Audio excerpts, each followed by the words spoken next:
The ANC Women's League, ANCWL, has dropped a political bombshell, warning that if the ANC-led Government of National Unity, GNU, does not declare gender-based violence and femicide, GBVF, a state of disaster by Friday, it will trigger widespread disruption. The ultimatum lands at a moment of heightened urgency, just as the country prepares to host the G20 summit. Their message: act now or face the consequences. On Friday, the ANCWL plans to lead a march to Constitutional Hill in Johannesburg, a powerful symbolic location in South Africa's democracy, to demand decisive action. The timing is strategic. Their protest comes one day before global heads of state arrive for the G20 summit.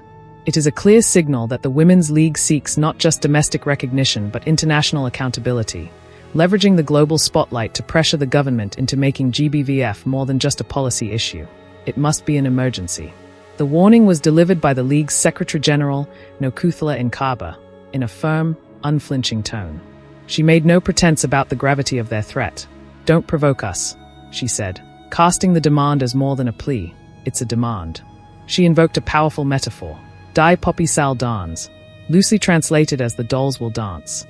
It's a colloquial but chilling way to say, we are not afraid, and we will take action if forced. For Nkaba and the ANCWL, this is not an empty threat. They insist they will not hesitate to bring the country to a standstill if their call is ignored. "Our government knows us very well," she declared. "There is no bigger women's formation in South Africa and the continent that can make this country be on standstill." With those words, she framed the League as a powerful force in civil society, capable of mobilizing and disrupting across social and economic spheres. What makes the demands even more urgent are the recent developments around GBVF in South Africa. Advocacy groups, including large petitions and public mobilizations, have sharply criticized the government's response to the ongoing crisis.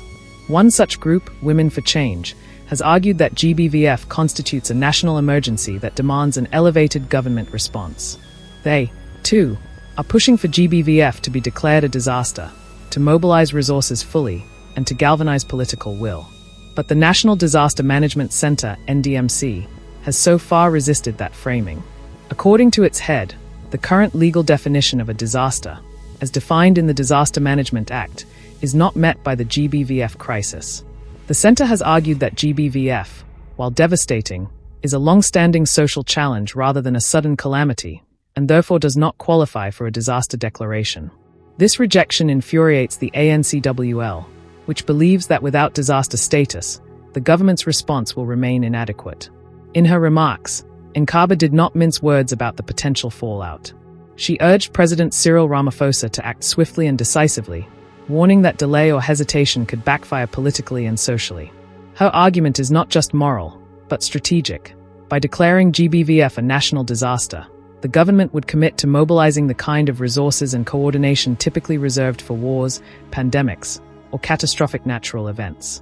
She frames it as a test of political will, a way to measure whether leadership can match the scale of the crisis. The demand also highlights deeper frustration within the ANC, particularly among its women's wing. While the party is part of the GNU and holds significant power, the ANCWL feels it has not been listened to. Their ultimatum, marching, protesting, and threatening disruption, underscores how GBVF is not just a policy item for them, it's existential. For them, the failure to act symbolizes not just incompetence, but betrayal of women across the country who continue to live under threat. But the League's call is not without controversy. Critics, including some within the government, argue that declaring GBVF a disaster could have unintended consequences. They fear such a designation could bypass normal parliamentary scrutiny, add strain on resources, or be used simply for political grandstanding ahead of the G20 summit.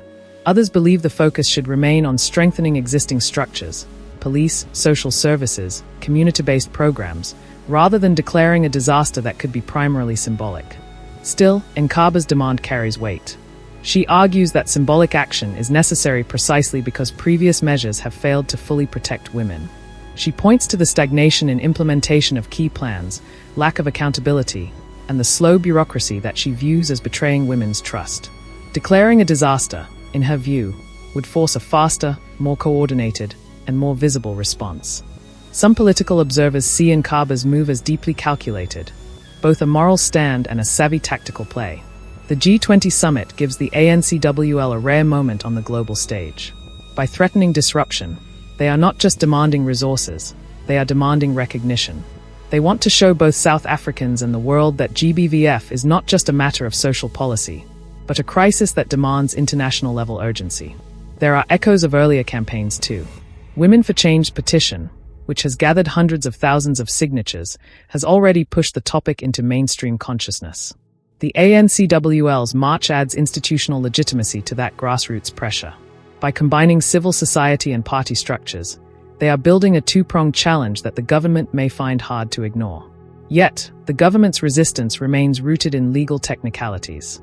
The Disaster Management Act was not framed to handle chronic social issues, but rather acute disasters. But for Nkaba and her allies, the scale of GBVF justifies rethinking those definitions. They argue the law itself must evolve if the country is to confront a crisis that kills women daily. This clash raises broader questions about the role of protest in democratic governance.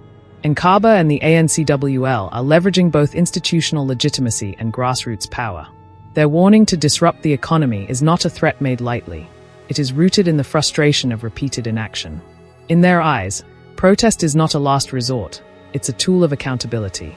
The potential economic impact of their disruption threat is real. Bringing the country to a standstill, even for a day, would ripple across businesses, transport, government functions, and international perception, especially during a G20 summit. For a government already under pressure to present a stable image, the cost of inaction could be steep. As Friday approaches, all eyes will be on Constitutional Hill and the streets of Johannesburg, but also on Pretoria and the presidency. Will Ramaphosa respond? Will he meet the ANCWL's demand and declare GBVF a national disaster? Or will he resist, citing legal limitations and risking backlash? His decision could define not just the response to GBVF, but also how seriously his government takes threats from within its own ranks. For many South Africans, the ANCWL's call is a visceral reminder. Gender-based violence is not just a private tragedy, but a national crisis. And for the League, the march is more than a protest. It's a demand for real, structural change.